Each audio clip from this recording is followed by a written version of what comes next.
For this pre-lab work, we will have a matrix review since we'll have opportunities to use the different matrices throughout the next few labs. We'll have a posterior rubber dam review since you'll have an opportunity to place posterior rubber dam for this next exercise. And then I have some pictures of the preps that we'll be doing. These are the same videos that I did when we did our OSCE that covered the matrix bands. So take a look at these videos and review what you feel like you're weak on. If it's been a while since you've used one and you want a quick review, these are not very long. So have a watch and be ready to do these in lab. I just want to pop in real quick to talk about Tafelmeyer and Automatrix and start to kind of steer your mind with the idea that these bands are really mostly going to be used for buildups. So a buildup is a really big filling that you might have to do sometimes on teeth that are compromised enough that they're going to get a crown. But they're compromised enough that you also need to take out all the decay that makes them need a crown. And when you do that, it's going to leave you with a rather large restoration that is not meant to last for a significant period of time. So using a Tafelmeyer band and an Automatrix makes sense for these types of situations because you probably have line angles that are going to be crossed and cusps that are going to be compromised. And so you just need a circumferential band that's going to go all the way around the tooth so that you can restore it properly. These don't produce really great contacts. And so for that reason, you should really just reserve these for the times that you're doing a buildup in preparation for a crown. This is what you're going to have set out for the Tafelmeyer station. So there's a Typodont with a class 2. This is on number 21DO. There's a towel, there's a burnisher, there is a Tafelmeyer band, the Tafelmeyer retainer, some wedges, an explorer, and I didn't mention this in the last Automatrix video, but we are going to have a screwdriver out just kind of as a panic tool. If the teeth are kind of tight and you need to loosen it like a half turn, we'll have that available for anyone who gets in a tight spot. So what you'll want to do is pre-burnish the band in the appropriate area, and I still kind of have to think about it and fold it in half and realize that it's going to be kind of to the right of center when I fold that. So I have this nice, I know this is a Super Packer, but this is a nice ball right here. Sorry for all the wiggling.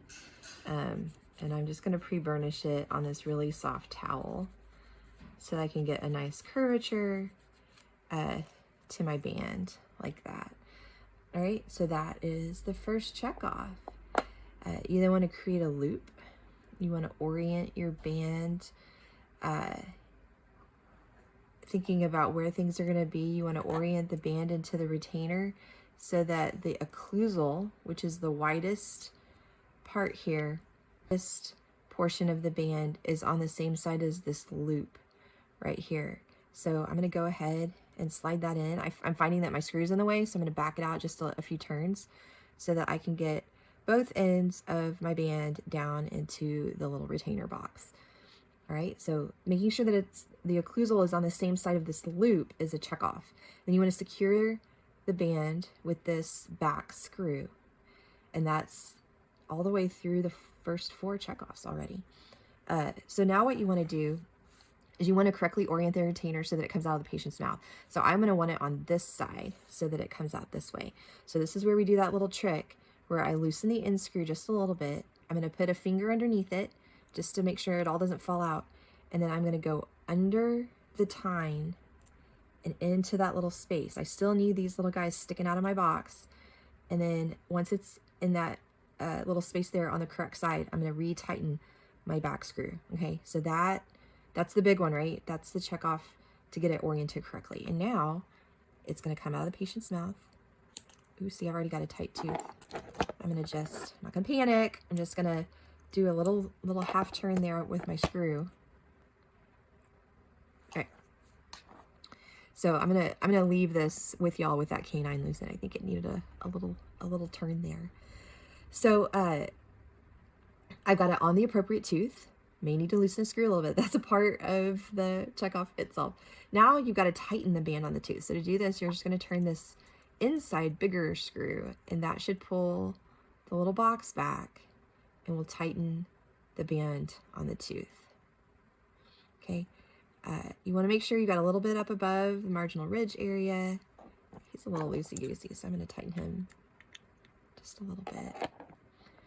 And then we want to see you place the wedge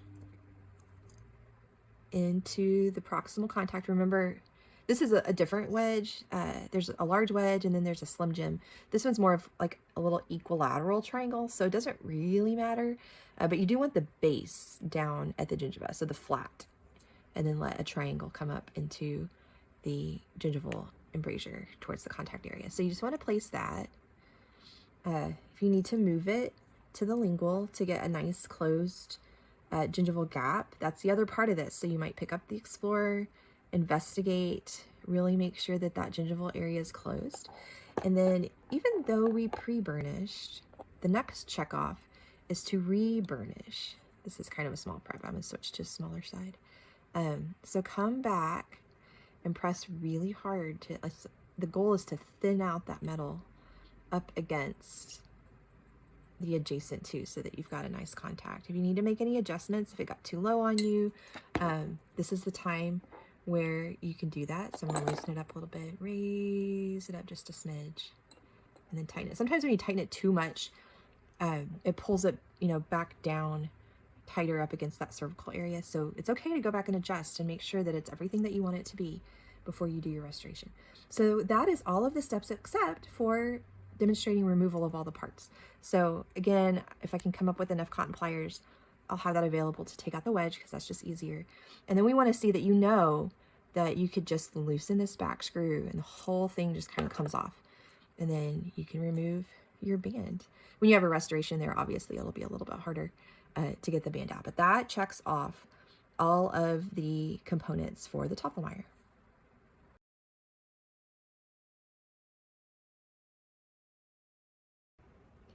This is what your setup is going to look like for the Automatrix station. There'll be a Typodont with a class 2, several Automatrix bands, a ratchet tool, a clipper tool, some wedges, a burnisher, I have a composite instrument, it'll work, and an Explorer. So the first check off on the list is that you choose the appropriate band for the tooth that's being restored, whether it's a premolar or a molar. You just want a band that's going to be the right size, that's going to fit below the gingival margin and will be at least 1 millimeter over the adjacent marginal ridge on the other side. You're going to place the band over the prep tooth. You want the retainer mechanism to be in an area that's not going to impinge on the prep that's being restored. And then we want to see that you tighten the band with the ratchet tool. You turn the entire handle to the right until it clicks. And then the way to remove it correctly is to turn the entire handle back to the left about a half turn, and it should just lift right out. There's no tugging or pulling, right? The next thing that you need to do is place a wedge.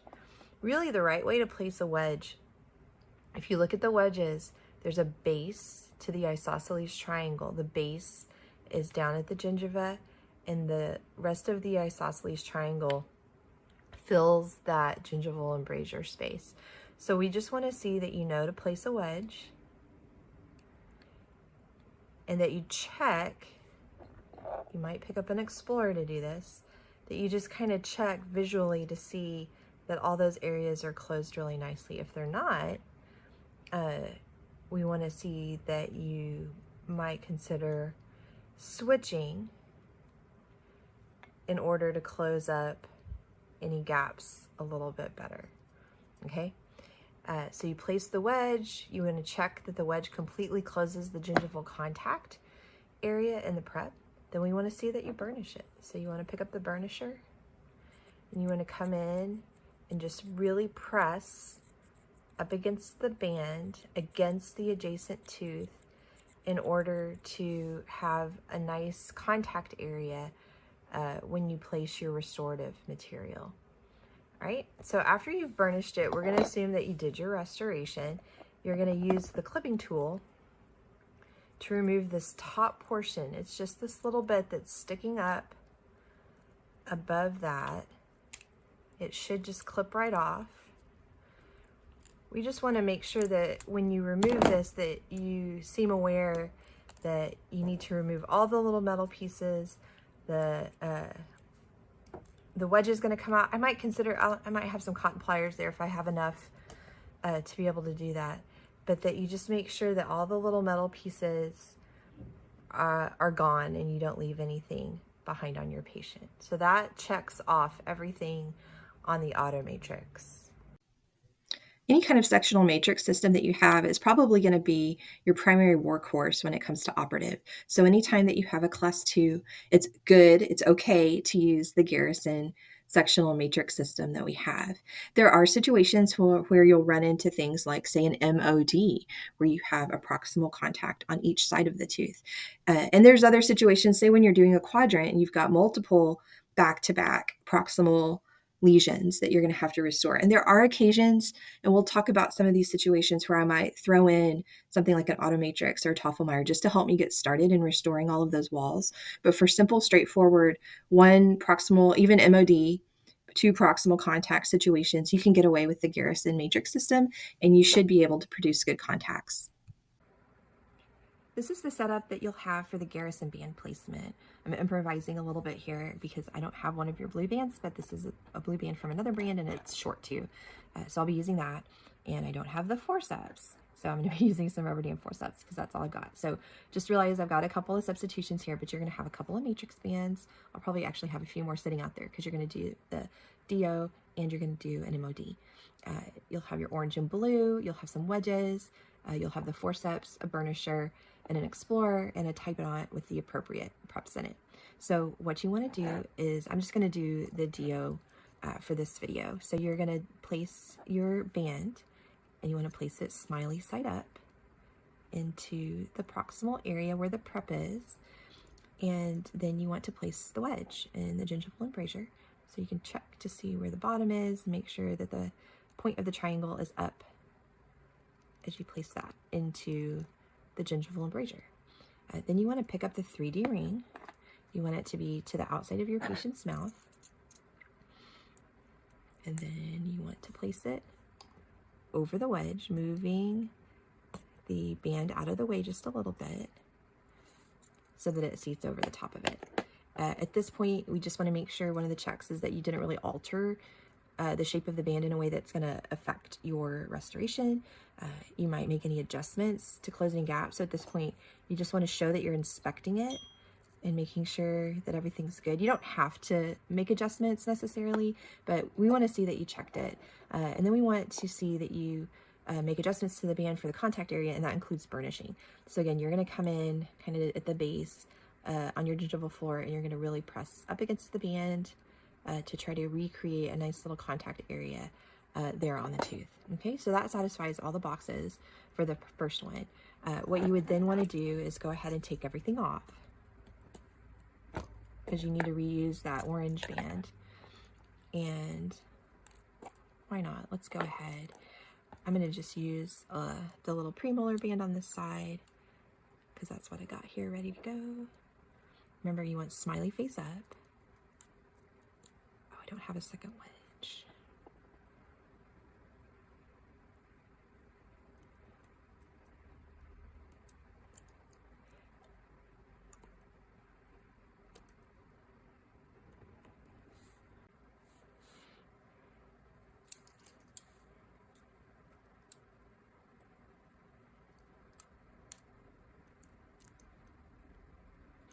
Okay, so now I've got 2 bands and 2 wedges. I'm going to come in with the blue band first.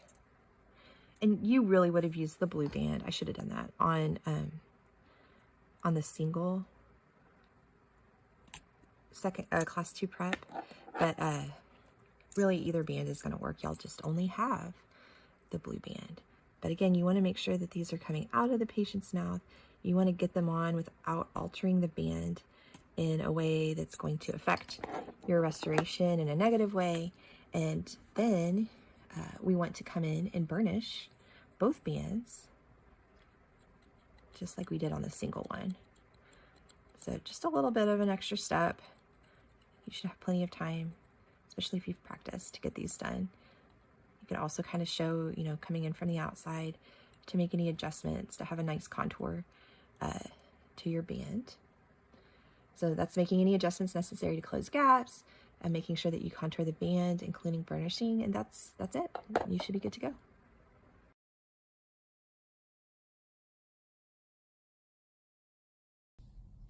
Today we're going to take a look at how we're going to set up a matrix to restore a class 3 preparation. I have a preparation here that still has decay in it, but since it's already prepped to max, at least to ideal, I'm going to go ahead and show you how to put on the anterior mylar strip. So these are clear strips so that you can cure through them.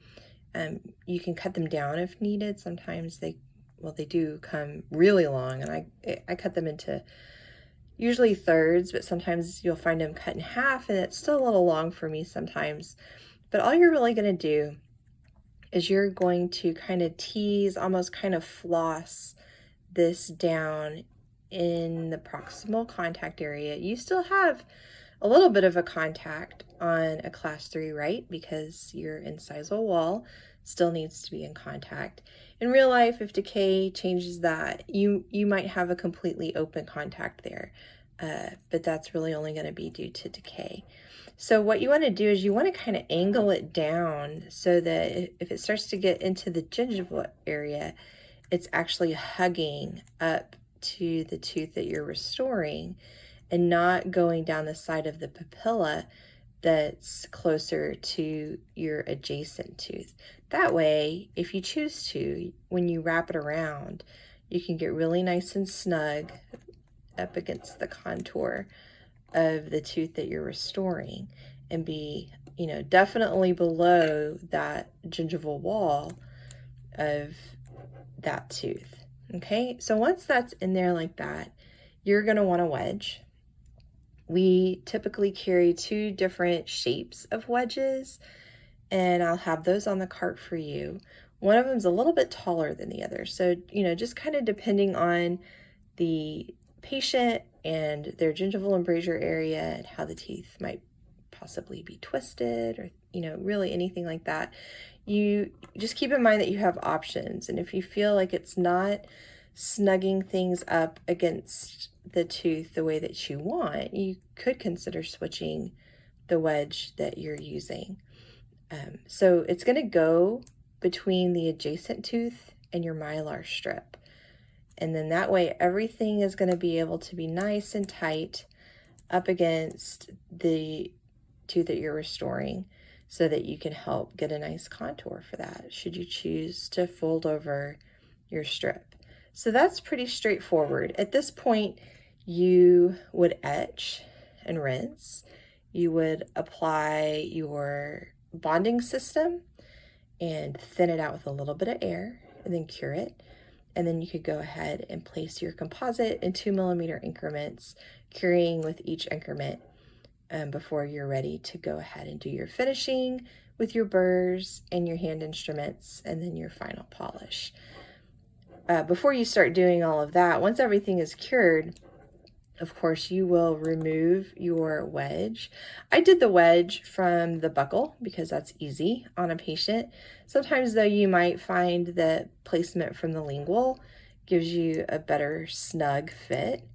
So either way is acceptable. But you'll remove your wedge first and then your mylar strip before you move into all of that finishing and polishing procedure. Another option is to use Teflon tape material. There is a gas line material, and then there's also just the usual water line material that you might have seen before in your friendly neighborhood plumbing department. But they tend to work a little bit better. The gas line is thicker and this is already getting, I already kind of had to smooth it out a little bit. It can get a little bit bunched up. But the thinner waterline material can just be cut with a pair of scissors. The problem with it is it's just so thin and it's easily deformed and torn. And if, depending on your contact that you have with the class 3, it may not quite go down without bunching it up. Oh, no, I did a pretty good job. So if you can get it through the contact, you're welcome to use this. The problem is that you do have to fold it over the adjacent tooth like that to place your Teflon tape, and you do want it to cover up all of the tooth that's going to be in contact with the tooth you're restoring. The issue here is it doesn't really close up your gingival area, and so you are being forced to really sculpt down there and make sure that you don't get an overhang. So in reality, I don't usually use the Teflon tape for a class 3. Maybe if it got really big, maybe if it's, you know, starting to even get close to the incisal angle, there might be a situation where I would do that. But because you aren't able to help control that gingival overhang by putting that Mylar strip in there with a wedge, I think this can be a little dangerous. So it's a great idea for class 4s, for veneers, composite veneers, those types of situations. It might be appropriate. It's one of those things where as you do more of these, and as you start working on patients and trying different things, you might realize that something doesn't work, and you'll have to potentially go back to the first thing you were taught, or try something different. So keep that in mind. I think that that's a pitfall. Just having everything open right there is going to be a problem in trying to control how much composite falls into the gingival embrasure. All right, so Mylar strip is a really good way to go. That's what we're going to do the checkpoint for in the D2 class. So make sure that you are placing it correctly and you can follow the steps of how to get it on there. And then you should be good to go. Thank you.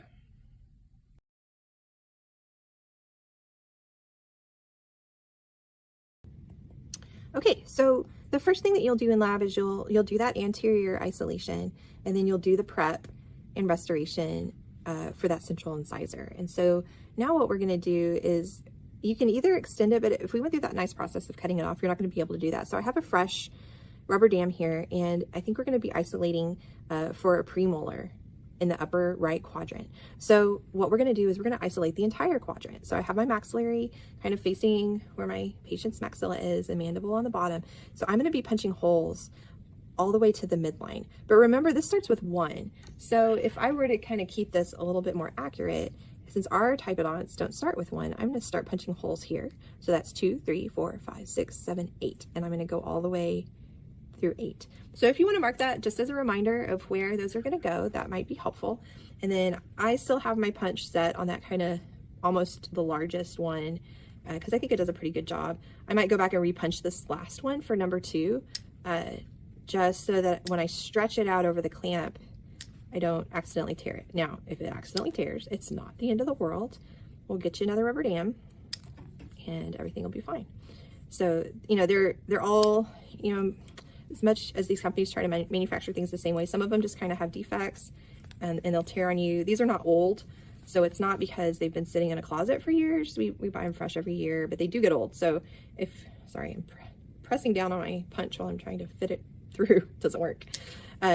If you're one of those that doesn't use a rubber dam super often in your practice, and all of a sudden you want to do a root canal and you need rubber dam for it, they may get a little old on you and tear a little bit more easily. This is where my process is a little bit more different than the anterior process, where I just went in with the rubber dam and started putting it on the teeth. When I do a clamp rubber dam, I do like to go ahead and put everything on, and everybody's different. There's like all kinds of different ways on the internet. If you go look, if you ask every professor in this room, we'll probably all tell you that we have different preferred methods, and that's totally fine. I just learned that when I'm coming at a patient with this thing, that it's good to just get it all done in one fell swoop. Like, you just want to get it in there and get it stable, and then you'll be good to go. So I actually still have my floss attached to my 212 clamps. Let me grab that real quick. And I'm choosing a clamp, not based on the tooth that I'm prepping, but based on the tooth that I am clamping. So I have chosen, this is actually 4.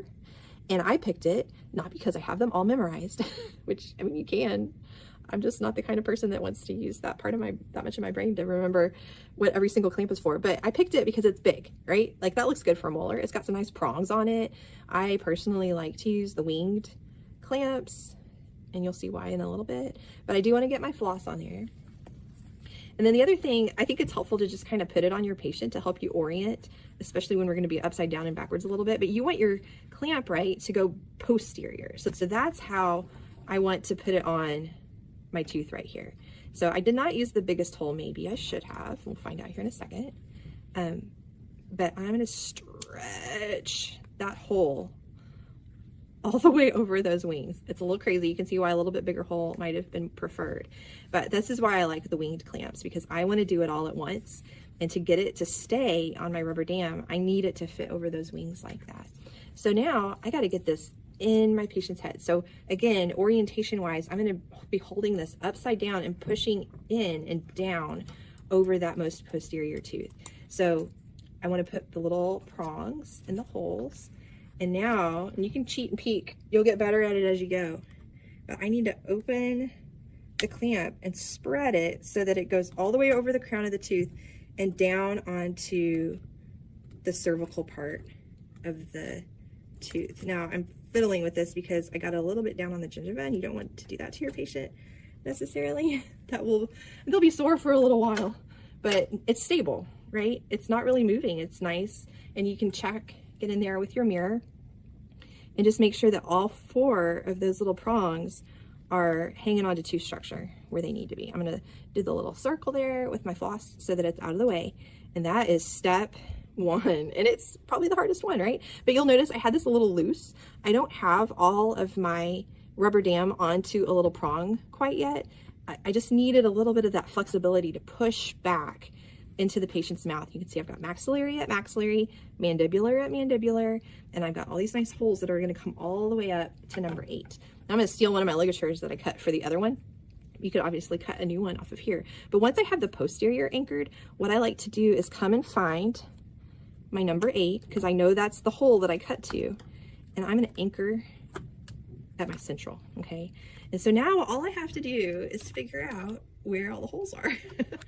And so it's that little game again where you're just really kind of trying to get it down into those incisal or occlusal embrasures so that you can make sure that all the holes are where they're supposed to be. Sometimes they get a little off and then you feel like you're short a hole. So I'm not committing to putting these teeth down through the contact area quite yet, because I think this one needs to come around this giant molar. And then this one belongs to number 4. Okay, so now I've got a hole for every tooth. And now I just need to floss down between all of my contacts.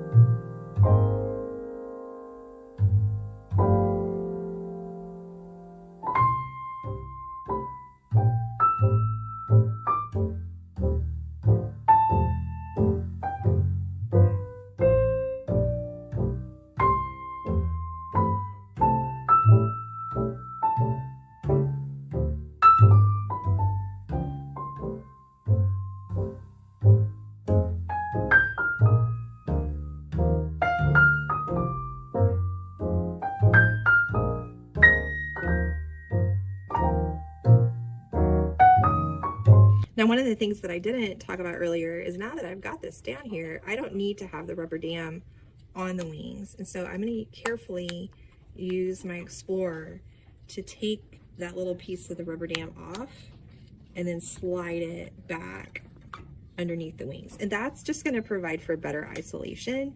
If you left them up on the wing, there would just be a really big hole there where the water could easily go down and go down your patient's throat.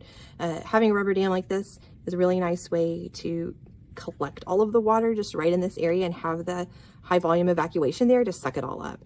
And then they don't have to have anything going down their throat. Obviously, this would be ideal for amalgam, and you have to have it for amalgam in this pole setup because otherwise it's just going to all fall on the floor. So that's why we're going to do an amalgam in lab, just so that you can see how this can be really helpful for amalgam hygiene, and you have to have the rubber dam to do it in this situation anyway. So I went through and I inverted my rubber dam. I flossed between all of the contacts. I removed the rubber dam from the wings, and you just want to go back through and make sure that everything looks really good. And now you can work on any tooth in this quadrant. There's some tricks that you might have to do if you're working on number 2 in particular, but now you have a nice, really nice visualization of your operating field. You've got plenty of room for your mirror because you isolated the entire quadrant, and you are ready to go to work on your tooth for today. All right, so now it's time to remove our rubber dam setup for our patient. So what you're gonna do is you're gonna start, well, I'm gonna undo it from the frame. And you're gonna start by removing the clamp itself. So it should just come off all by itself. You can set it off to the side. And we're gonna do the exact same thing that we did for the anterior setup. You can stretch out and remove this little, having a hard time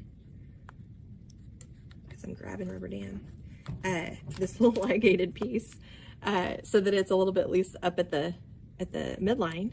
And then you're just gonna pull them and you're gonna snip every single one. Just wanna make sure that you don't cut any of your patient's soft tissues. It's a good time to have an assistant to make sure that you don't do any harm to your patient. And then you can just kind of tug back through. I'm gonna remove my frame so it's a little bit easier to see if I have all of my rubber dam intact. And it looks like I do. But just to do a double check, because you don't want to be that dentist where the patient calls and says, I got this green thing stuck in my tooth. How embarrassing is that to do that to your patient? So you just want to go back, make sure that everything looks nice and clean. If you find a piece in there, you can floss it out. You can use your Explorer to get it out. You're going to be a lot better at getting it out probably than your patient will be at home. So now that everything's nice and clean, you can check occlusion and make sure that your patient is comfortable before you send them home. This is the carious tooth that we'll be working on for the next lab. It's 36F, so take a look at the root surface of the tooth and just make sure it's the right one. I had to sort all of these, and so it's entirely possible that you might have a random tooth in there. So make sure that it's a 19MO 36F, and you can find that on the root surface. We're going to do the same thing that we did with the class 3, but this is a class 2, so there's going to be some differences. But we're going to prep to ideal dimensions, just like we did in D1. Then you're going to max it out to the maximum dimensions. But this time, this is going to include a pulpal floor, whose max dimension is 3 millimeters. And it's going to include an axial wall, which we're going to have to measure from the DEJ. So keep that in mind as we look at these. This particular prep was done in a more conservative fashion. I would not recommend doing this on ADEX. I would just do a conventional isthmus connected to your class 2 box. But for the purposes of these pictures and this exercise, I'm okay if you leave that bulk of sound tooth structure, because that's reasonable. That's absolutely what you would do for your patient if this was a live patient. But here you can see that the box has been maxed out and the decay has been removed. And in this situation, you're only going to be moving walls, very much like how we just made a bigger box on that class 3. You're not going to pick up a round burr. If you ask for a modification beyond max, you're going to be moving the whole wall to remove the decay in the areas that you've identified. So you're going to end up with a pretty big box for this class 2. I just wanted to show you this little punch cut for the area that has occlusal decay. Again, if this were ADEX, you would just go ahead and connect these. You don't want to have 2 separate preparations for that kind of exam. This is just showing how this was opened up in a stepwise fashion. You don't have to stop and ask before you make these changes. You're going to prep that occlusal area until it's ideal, so barely into the dentin at 1.5 to 2 millimeters, and the walls are clean. The isthmus width can get up to 2 when you max it out. So you don't have to ask. You've got permission up to that 2 millimeter isthmus and that 3 millimeter depth to see if you can get all the decay out by just maxing it out. And I think you should be able to. So here you can see the final, all the decay is gone on this prep, and you should be able to just drop a flat pulpal floor to 3 millimeters to be able to do that. If you get to 3 millimeters with a flat pulpal floor and you find that there's just a tiny little area that has a bit of decay left on it that you need to remove, then and only then is it okay to ask for a modification and pick up a really large, the largest round burr that you could fit, and just go after that little piece of decay. If you're ever on the pulpal floor of a class 2, and maybe in certain situations on an axial wall where you just have a small amount, the recommendation that I got from Dr. Lillard is that's when you might consider picking up a round burr and selectively removing decay in that area. Other than that, the answer to the really weird question that I had to ask him was, will you ever use a round burr on 8X? And it was kind of no. There's just going to be maybe this possibility where there's a tiny little bit left that you might pick up a round burr. So keep that in mind. For the most part, for these exams, you're going to be using something like a 330 or a 245 or a 169L or something that's long, because you're going to be moving the whole wall. The reason that they don't want these caves, they don't want these deeper regions, is because it's hard to measure as graders. And that's not real life. No one's going to grade you in your practice when you're cleaning out decay on your patient. So I just want to highlight again how really weird this exam is. It's not everyday dentistry. But I want to introduce you to it so that you realize it's weird and that you understand the dimensions for it and the process that you're going to go through to do it. And then you're going to kind of set it aside, and we're going to move on and do some little bit more practical decay removal. We can still ask for modifications after we finish these types of preps. But I think I want to switch over and move you back to something that's a little bit more reasonable and a little bit more real life dentistry, just so that you can see that there's a difference. These are two totally different exercises. And when you're asked to do this for a clinic exam or something like that, you're going to have to switch modes and go, okay, this is 8X, this is boxes. I'm not picking up a round burr, because that's not how we take out decay in real life. And I want you to understand the difference. I also threw in a little OB on number 18, just a regular tooth. It's ideal only. There's no decay, just whatever regular Kilgore tooth that you have, either from the teeth that I gave you or was already in your typodont. You're just going to need a number 18, and you're going to do a nice little occlusal prep. This one's not weird. It's not like a first mandibular molar where you've got that Y. You're just going to have 2 dovetails. You'll have a facial extension and a lingual extension and an isthmus in between, and you're going to prep the depth to 1.5 to 2 millimeters, and your isthmus can be 1 to 1.5. And then you're going to come down the facial surface.